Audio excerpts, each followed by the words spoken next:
L'offre de miséricorde de Dieu n'est pas une offre à bon marché. Elle nécessite votre consentement et votre complète soumission à Dieu. Jésus nous dit « Je suis le chemin, la vérité et la vie. Nul ne vient au Père que par moi. » Jean 14, 6. Dans sa vie, Jésus nous a montré le chemin vers son Père et le chemin vers la vie éternelle. Nous pouvons recevoir la vie éternelle en nous à travers Christ. Jésus nous répond aujourd'hui, comme par le passé. Observe les commandements et suis-moi. Matthieu 19, 17, 21. Je vous invite à lire aussi 1 Pierre 2, 21, 25, Apocalypse 14, 4. La vie de disciple pour nous aujourd'hui consiste à étudier la vie de Jésus racontée dans les Saintes Écritures. Jean 5, 39, 8, 31, 32. Et à obéir à sa parole. Jean 3, 36, Hébreux 5, 8, 9, 11, 8. Jacques 4, 7, Romains 16, 26.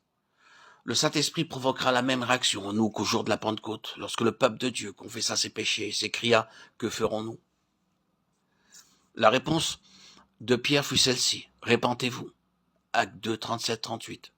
À une autre occasion, il dit ceci « Répentez-vous donc et convertissez-vous pour que vos péchés soient effacés » Actes 3, 19. La loi de Dieu, tout comme un miroir, nous montre notre souillure et nos péchés, Romains 4, 15, 3, 20, 7, 7. Nous montre que Jésus veut laver avec son sang expiatoire nos péchés. C'est la naissance de l'amour humain en réponse à Dieu. Jésus, en parlant d'une femme qui était une pécheresse, dit ceci, « Ses nombreux péchés ont été pardonnés, car elle a beaucoup aimé. » Luc 7, 47. Pour nous, nous l'aimons parce qu'il nous a aimés le premier, car l'amour de Dieu consiste à garder ses commandements, et ses commandements ne sont pas pénibles. 1 Jean 4, 19, 5, 3. Dans notre amour pour Christ, nous recevons de Dieu la puissance de vaincre le péché dans notre vie. Si vous m'aimez, gardez mes commandements, et le Père vous donnera un autre consolateur, l'Esprit de vérité.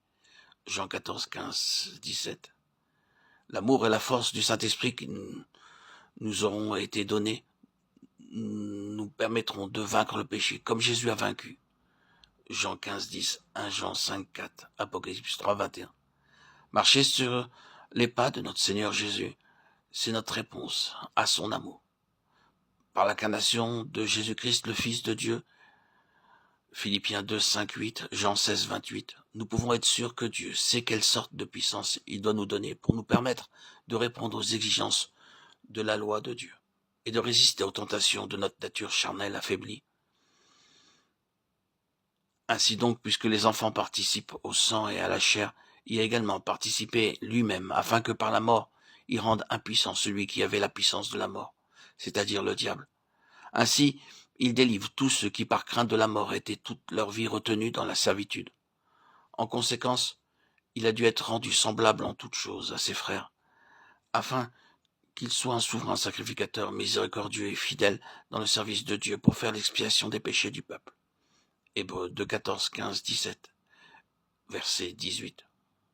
Nous pouvons recevoir cette puissance qui a vaincu le péché seulement en croyant à la justice exemplaire de Jésus.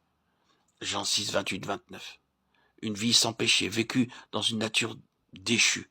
Romains 8, 3. Hébreux 4, 15. Et en acceptant personnellement, par la foi, son sacrifice en tant que substitut.